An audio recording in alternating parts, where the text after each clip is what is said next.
할렐루야. 우리 함께 고백하시겠습니다. 나는 연약하지만 그리스도는 위대하십니다. 또 고백하시겠습니다. 하나님을 경외하고 하나님을 기뻐하겠습니다.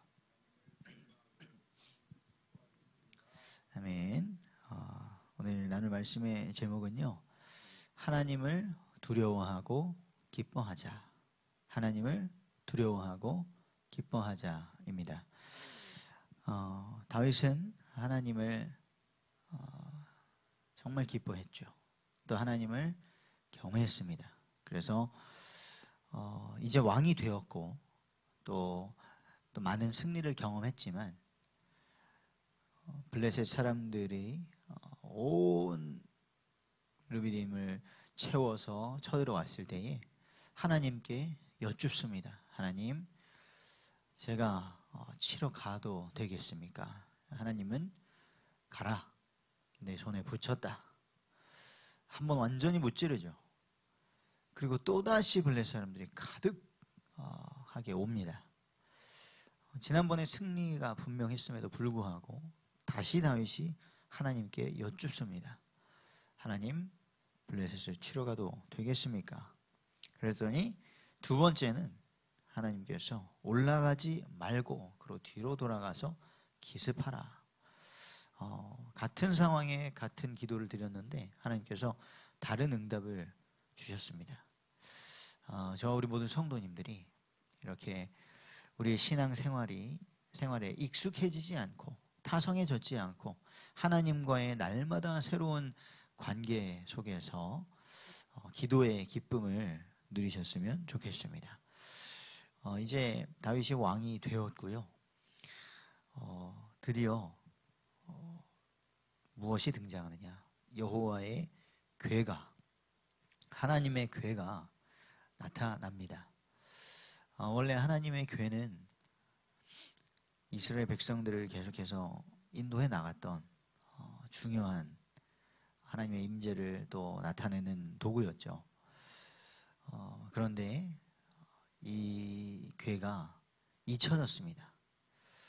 하나님께서 기름 부으신 사울왕, 이스라엘의 초대왕 사울왕이 하나님께 순종하지 아니함으로 죄악 가운데 악령에게까지 시달리면서 많은 세월 하나님의 뜻을 이루기보다는 자신의 유익을 위하여, 자신의 자리를 지키기 위하여 다윗을 해하려고 많은 시간을 보내버렸죠.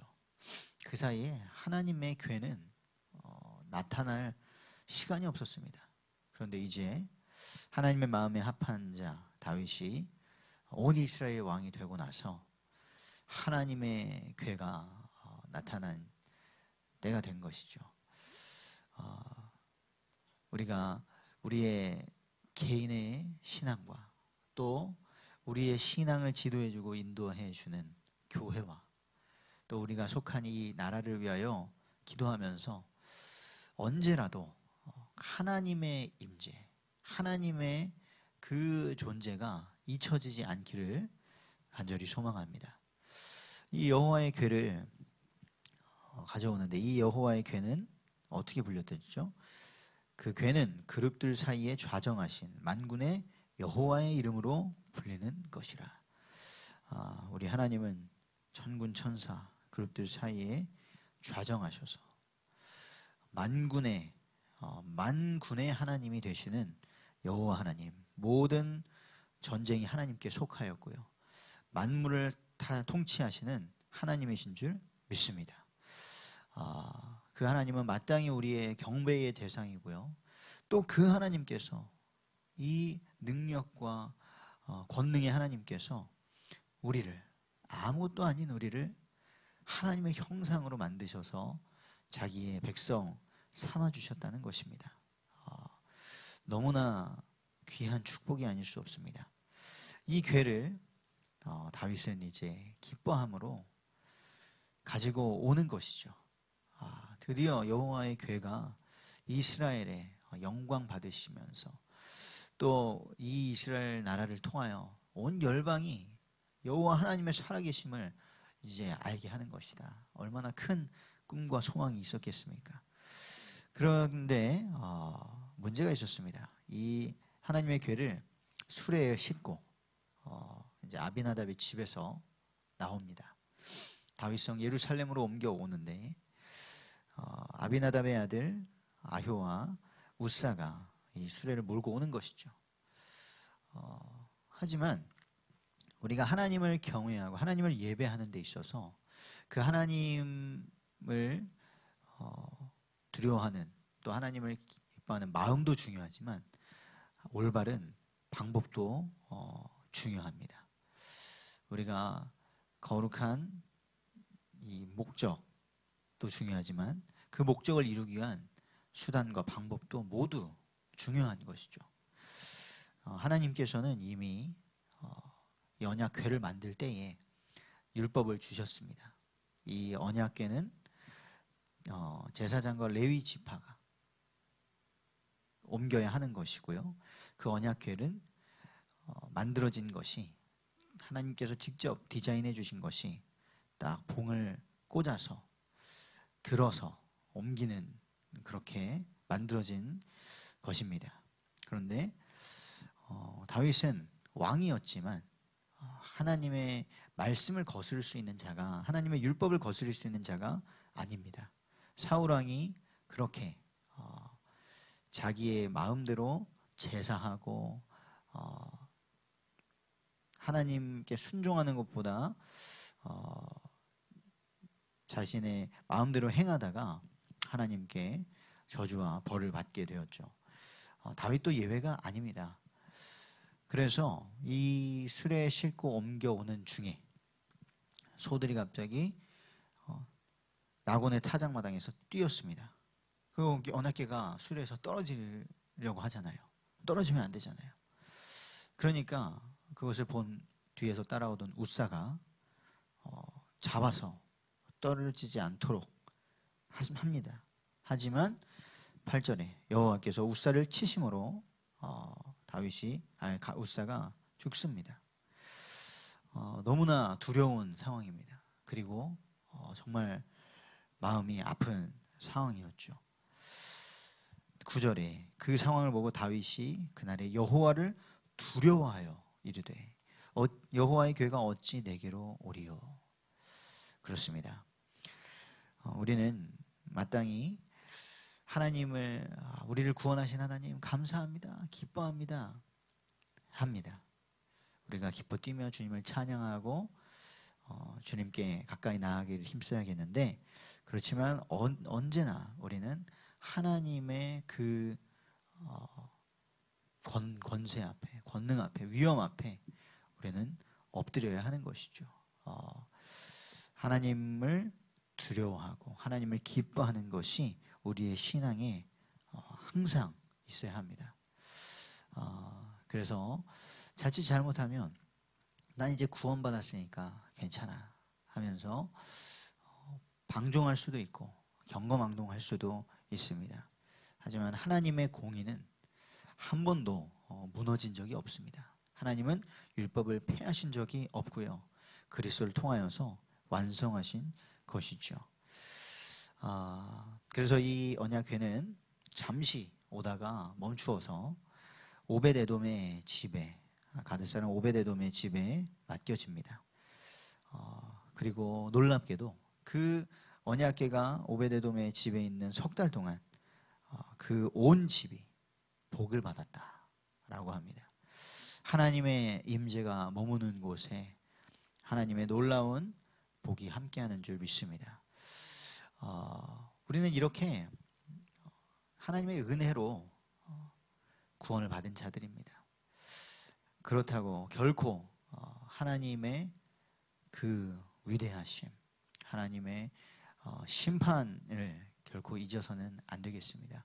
우리가 항단을 통하여서 천국이 얼마나 가치 있는 것인가, 예수님께서 이 천국은 너무나 가치 있는, 가장 가치 있는 것이어서 너의 모든 소유를 다 팔아서 얻고 싶은 그런 것이야 라고 기쁜 즐거운 이야기로 말씀해 주셨지만요, 사실 엄밀하게 우리가 생각해 보면 천국이 아니면 지옥입니다. 이것은 너희들이 선택하면 너무나 좋은 거야. 선택하렴 하고 권면하는 그런 대상이 아니라는 것이죠. 우리는 하나님을 올바로 알고 하나님을 두려워하고 또 그 하나님께서 우리를 죄악 가운데 버려두시지 않으시고 구원해 주신 그 감사와 기쁨이 항상 우리의 신앙에 살아 있어야겠습니다. 다윗도 예외가 아니라는 것을 그대로 보여주셨습니다. 그 누구도 예외는 아닙니다. 이 시대에도 훌륭한 목사님이니까 함부로 하나님을 대해도 되고 하나님의 말씀을 마음대로 해석해도 되고 그런 사람은 아무도 없습니다. 그래서 오늘 이 아침에도 우리가 겸손하게 하나님, 저희가 하나님의 말씀을 배우기를 원합니다.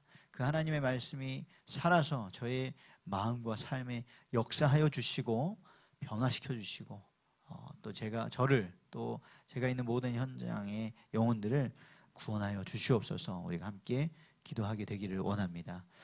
어제 이제 그 최진호 형제 있는 가천대에 현장 전도를 갔다가 딱 돌아오려고 하는데 눈이 오기 시작하는 것이죠.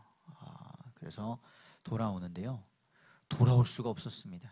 그 성남에서 인덕원 멀지도 않은 거리인데 돌아올 수가 없었습니다. 돌아오려는 길마다 보통 이제 올 수 있는 루트가 한 두세 개 있거든요. 다 막히더라고요. 이쪽으로 가면 거기에 사고가 나 있고 저쪽으로 하면 거기에 차들이 멈춰서 있고 올 수가 없었습니다. 그래서 돌고 차 안에서 저는 처음입니다.